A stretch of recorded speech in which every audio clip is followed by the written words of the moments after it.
Leo, welcome, and this is your reading. Be open-minded po, hindi po halos lahat makaresonate. Thank you nga po pala sa mga nagsusubscribe at sa mga bumabalik. Marami pong salamat.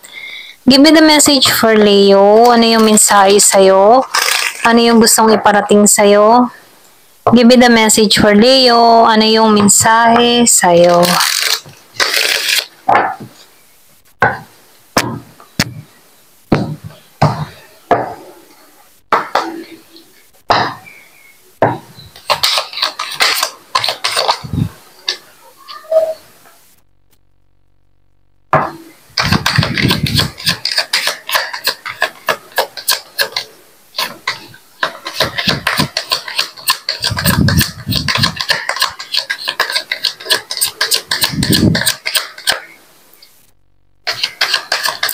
Meron ako nakikita ditong hindi takot na sumugal or hindi takot sumubok ng mga bagong experience.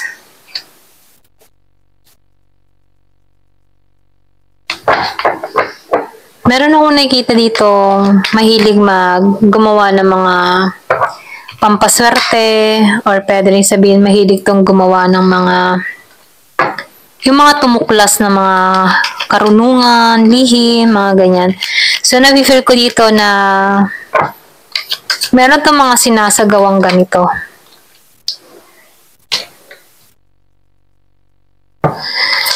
Meron akong nakikita dito na nagkaroon ng away, okay, sa relasyon. Kung meron ka mang kadiling dito, meron ka mang tao dito na Scorpio, Cancer, and Pisces. Nakikitaan ko dito nawalan ka na ng amor, nawalan ka na ng pagmamahal dito, nawawalan ka na ng gana. So, nakikitaan ko dito na ayaw mo nang trabahuhin to, ayaw mo nang buksan pa muli yung topic sa inyong dalawa or yung parang tinapos mo na, ganun. Meron ka nang tinapos dito, meron ka nang tinanggalan dito. Kumbaga nagpasya ka na dito na ayaw mo na talaga. Meron ka ditong tao na hindi naging tapat sa'yo, ganyan. So, nakikitaan ko rin dito yung iba sa inyo, nagsusumikap ka na lamang para sa sarili mo. Meron kang mga isinasagawa, meron kang inaayos sa sarili mo, na kung saan na maraming humahanga sa'yo, lalo na sa pagbabago na ginagawa mo sa sarili mo. Yung iba sa inyo nakikitaan ko dito, nakatuon ka sa sarili mong paglago, nakatuon ka sa panibagong bagay or pwede rin sabihin yung iba sa inyo, meron kang mga ginagawa sa social media na kung saan nakikilala ng ibang tao, napupuna ka na or pwede rin nadidiscover ka na dito na nakikitaan ko dito na maraming humahanga sa'yo dito. Yung iba, hindi halos lahat. Meron ka nga ditong social media or pwede rin sabihin content creator ka or pwede rin meron kang mga ginagawa sa social media na nakikilala yung mga ginagawa mo, napapansin na, kumbaga. So, nakikitaan ko rin dito, yung iba naman sa inyo, meron kang hindi makita or merong ibang tipo na meron kang nalalabuan, meron kang gustong malaman, hindi mo matuklas-tuklasan, meron kang mga inaalam dito, pero meron dito parang may obstacle, okay? So, ito lang nafe-feel ko. Yung iba sa inyo, pwedeng hindi ka pa rin nakaka-moving on sa sitwasyon, kung meron kang experience, kung meron kang past, nahirapan kang makarecover, hindi nagiging malino para sa yung lahat kung bakit nararanasan mo to. May mga tanong kang ganun, yung iba hindi halos lahat. So, nakikitaan ko rin dito, yung iba naman sa inyo, meron kang pagbabalak na mag-travel or pwede rin nagbabalak ka, okay? Nagbabalak kang umalis. So, nafe-feel ko dito yung tagumpay. Merong naghihintay na tagumpay sa'yo, lalo na sa pag-alis, kung saan mang lugar yung pupuntahan mo, meron tong hatid na tagumpay sa'yo. So, nakikitaan ko dito, yung iba sa inyo, nagbabalak kang mag-travel para makaiwas, para makalayo-layo, or para gusto mo lang mag-isa, okay? Yung man tipo na gusto mo tanggalan ang nakaraan or gusto mo lang manahimik, gusto mo mag-isolate, gusto mong mahanap yung sarili mong muli, ganun. So, nakikitaan ko dito, pwedeng nasa healing process ka or pwede rin lang gusto mo lang talagang mag-isa, komportable kang mag-isa. So, andito ka sa moment na ang katuwang may sarili mo lang, ganun, okay? So, nakikitaan ko rin dito, nagiging ka lang totoo para sa sarili mo. Ayaw mo ayaw mong magulo, ganun, okay? Ito rin na-feel ko, andito ka sa hermit mode na andito ka sa pagiging totoo, okay? Pwedeng meron ka lang mga iniwasang tao dahil feeling mo hindi ka belong sa mga to, ganun. So, meron akong nakikita dito na may nagmamanifest or pwede rin meron kang mga sinasagawa, meron kang hinihiling, okay?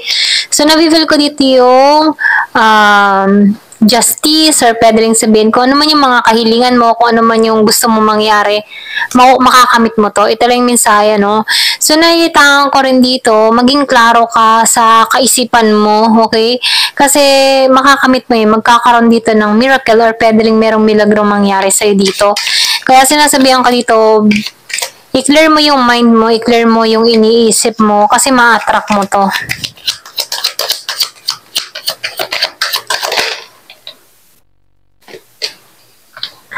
So, nakikita ko dito yung pagiging mong energetic, malakas ang loob, charismatic, or pwede rin sabihin malakas yung appeal, malakas yung charisma. Yung iba sa inyo, malakas ang appeal mo sa tao. So, nakikita ko rin dito, ginagamit mo yung utak mo, ginagamit mo yung intuition mo sa mga desisyon or hakbang na ginagawa mo rito. So, merong mga humahanga sa'yo sa angkin mong ganda, sa angkin mong talento, or sa character mo, no? Yung iba sa inyo, nakikita ko dito na malakas ang appeal, malakas ang charisma, na kung saan maraming humahanga sa'yo. So, nakikita ko rin dito na ikaw yung tipo ng tao kahit na may mga pagsubok ang kinakaharap, laban lang kung laban, ano. So, nakikita ko rin dito na kahit naguguluhan ang isip mo, humahanap ka pa rin ng paraan para maresolbahan lang lahat ng mga problema mo. So, na-feel ko dito yung gabay, ginagabayan ka sa mga desisyon, sa mga hakbang na ginagawa mo dito. So, meron ditong helping hands na nagbibigay sa'yo. Ito rin na-feel ko. So, yung nakikita ko dito, iba sa inyo, pwedeng mahilig ka magdasal, okay? Kaya, meron ditong tulong mula sa anghel mo dito kung bakit nare-resolbahan mo yung mga problema na nararanasan mo. Give me the message. Yung iba sa inyo, gulong-gulo na ang isip, pero maya-maya nagkakaroon ka ng kasagutan sa mga problema mo. So, merong yung iba naman sa inyo nakikita ko dito, meron kang kadiling dito na tao na ng babae, ng lalaki, nagbigay ng pasakit sa iyo. So, nakikita ko dito, ginagamit ng tao na to yung kanyang charm para makuha ka dito. So, kailangan mo dito mag-put ng boundary sa tao na to, okay? Kasi, yung bang tipo na sinasabihan ka dito, huwag kang papanin lang muli, okay? Kasi alam mo nang maloko. Kung ikaw may naloko, no, hindi halos lahat sa part na to. Kung nakaranas kang maloko, na-betray or nag-cheat yung partner mo dito, so sinasabihan ka dito na iput mo yung boundaries, ano. Pwede yung iba sa inyo, meron kang kadiling dito na gwapo, maganda, ginagamit ito yung charm para ikaw ay bumigay muli dito, ganyan.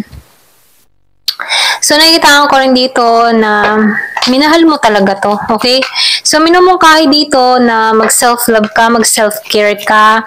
So, buuin mo muna muli yung sarili mo, okay? Mahalin mo ng todo-todo yung sarili mo.